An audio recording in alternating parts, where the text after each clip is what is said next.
आता आपल्या आवडत्या मालिकेचे संपूर्ण भाग मालिका प्रसारित झाल्यानंतर लगेचच पाहू शकता फक्त सन नेक्स्ट वर. भारतातील प्रेक्षकांसाठी मोफत सेवा. अचानक एवढा बदल काय चाललंय या बाईचं ना खरंच काही कळत नाही. चांगलं इथून निघालो होतो, आता काय तिच्या डोक्यात आलंय खरंच काही कळत नाहीये. आई मी पण खरं तर तोच विचार करते. हो म्हणजे अचानक त्या एवढं चांगलं कसं काय वागतायत? आरू, तुला तर माहिती असेल ना की यशोधराबाईंनी आम्हाला इथं का थांबून घेतलं असेल. नाही आई, मला पण कळत नाहीये असं का वागल्या असतील त्या. हो म्हणजे एक वेळ अशी होती की आपल्याला घराबाहेर काढण्यासाठी त्यांनी किती आटापिटा केला, आणि आता आता ते कम्प्लिटली चेंज झाले आहेत. म्हणजे चुकीचं प्रायश्चित्त घ्यायचंय म्हणे, मला एक सुधारण्याची संधी हवी आहे, हे सगळं काय आहे? हे सगळं त्या मनशांती केंद्रात जाऊन आल्यामुळे तर झालं नसेल ना. नाही म्हणजे अशा वातावरणात जाऊन आल्यावर माणसावर परिणाम होतो म्हणून म्हटलं.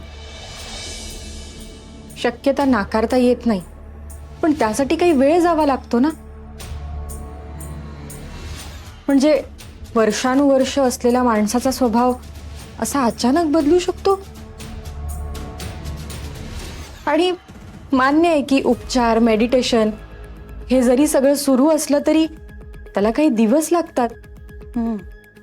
त्यात ह्या यशोधरा सरनाईक, ज्यांच्या मनात राग, द्वेष, तिरस्कार भरलाय, जिने आपल्याला जीवे मारण्याचा कट रचला, त्या अशा अचानक बदलू शकतात. कसं शक्य आहे? हो म्हणजे ताई, आई बाबांना त्यांनी थांबवलंय, यामागे पण काहीतरी कारण असणार आहे. नक्की त्यांच्या डोक्यात काहीतरी प्लॅन आहे. सांगता येत नाही. त्या खरंच चेंज झाल्यात की त्या नाटक करतायत आपल्याला लवकरच कळेल. पण आता आपल्याला बेसावध राहून चालणार नाही. उलट जास्त काळजी घ्यावी लागेल आणि त्यांच्यावर बारीक लक्ष ठेवावं लागेल. हो ताई, म्हणजे त्या कुठे जातात, काय करतात, कोणाशी बोलतायत, कोणाला भेटतायत, हे आपल्याला कळायलाच हवं.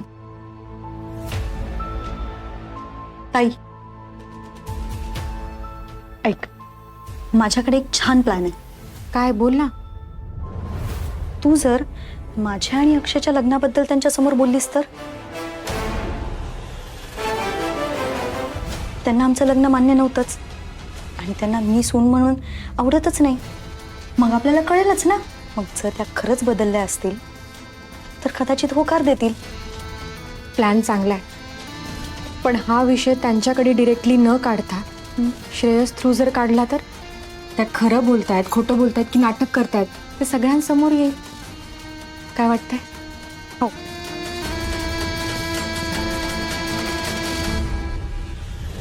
अरे तुला सांगू शकत नाही मी आज किती खुश आहे ते सांगण्याची गरजच नाहीये.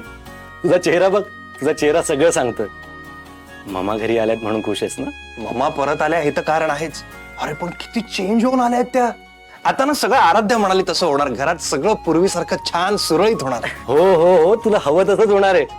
किती एक्साइटेड आहेस तू. अरे मग काय करू? तू बघितलंस ना गेले काही दिवस मम्मा कशा वागत होत्या, ते सतत राग राग चिडचिड करत होत्या. आणि आता बघ परत आल्या ते इतक्या फ्रेश आहेत आणि महत्वाचं म्हणजे पॉझिटिव्ह आहेत.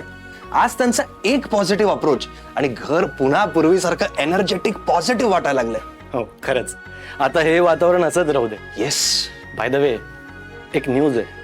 बोल बोल इशिता का शनया. अरे तुला, अरे तुझा चेहरा बघ आरशात, तुझ्या प्रश्नाचं उत्तर तुलाच मिळेल. एनिवे सांग मला काय झालं.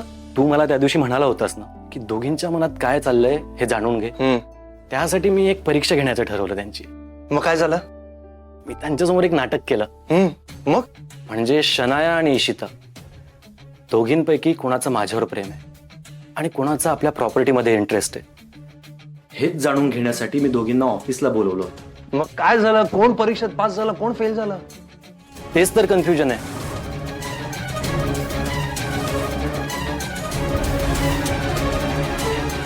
शनाया म्हणाली की तिला आपल्या प्रॉपर्टीत इंटरेस्ट नाहीये, तिचा इंटरेस्ट माझ्यात आहे. आणि इशिता म्हणते की मामा असं करूच शकत नाही. म्हणजे इशिता खरं बोलली? कदाचित. हे बघ, आता हे सगळं जरी झालं असलं तरी फक्त या परीक्षेच्या आधारावर तू लग्नाचा निर्णय नाही घेऊ शकत. तो निर्णय तुला खूप विचार करून घाई गडबड न करता घ्यावा लागेल. एक वेळेला नशीब साथ देईलच असं नाहीये. लग्नाचा निर्णय आहे. अरे आपण घरात फ्रीज टीव्ही घ्यायचा असला तरी विचार करतो 1000 वेळा. अरे साधा मोबाईल घ्यायचा असला तरी विचार करतो आपण. मग हा तर सगळ्यात महत्वाचा निर्णय आहे. माझं नशीब चांगलं होतं की मला आराध्यासारखी समजूतदार प्रेमळ बायको मिळाली. आणि माझी इच्छा आहे की तुलाही तशीच बायको मिळावी. हुशार, प्रेमळ, समजूतदार, जी तुझ्या सकट सगळ्या घराला सांभाळून घेईल. आणि महत्वाचं म्हणजे पैशापेक्षा जास्त माणसांना महत्व देईल. हो, पण मला शनायाबद्दल काही फीलच होत नाहीये. म्हणजे ती म्हणाली की तिने स्वतःला चेंज केलंय, पण माझा या सगळ्यांवर विश्वासच बसत नाहीये. तुला खरं सांगतो, मी खूप प्रयत्न केला तिच्याशी मैत्री करण्याचा, पण काय? पण मला तिच्याबद्दल कुठली अटॅचमेंटच फील होत नाहीये. याउलट इशितासाठी मला खूप फील होत. खरं सांगू श्रेयस, इशिताला बघितलं की मला माझ्या श्रावणीची आठवण येते. इशिताला भेटण्याची मला एक ओढ लागते. तुला सांगू, मी काही न बोलता तिला माझ्या मनातलं समजतं. खरंच खूप समजूतदार इशिता. म्हणजे एकंदरीत शनया आणि इशिता दोघी एकमेकांच्या अगदी विरुद्ध. एकीचा खरेपणा तिच्या वागण्या बोलण्यातून कळतो आणि दुसरीचा सगळं फेक. श्रेयस, एक सांगू, ज्या व्यक्ती आपल्याला पूर्ण करतात ना, त्या परत परत आपल्या आयुष्यात येत नाही. श्रावणीला एकदा गमावलंय, आता मला इशिताला नाही गमवायचं. खरं तर ज्या दिवशी मी इशिताला भेटलो होतो ना, त्याच दिवशी हा विचार केला होता. पण आता माझं कन्फर्म झालंय.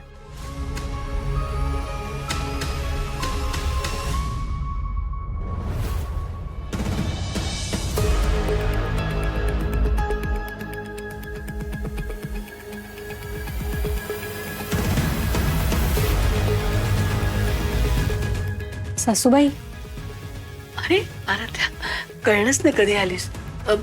मला जरा बोलायचंय तुमच्याशी. हो बोल ना. अगं आम्ही ते अफर्मेशन वाचत होतो ना, त्यामुळे लक्ष नाही गेलं आय एम आमचं. सॉरी, मी डिस्टर्ब केलं का? मी नंतर येते, ठीक आहे? अगं नाही नाही नाही, ऐक.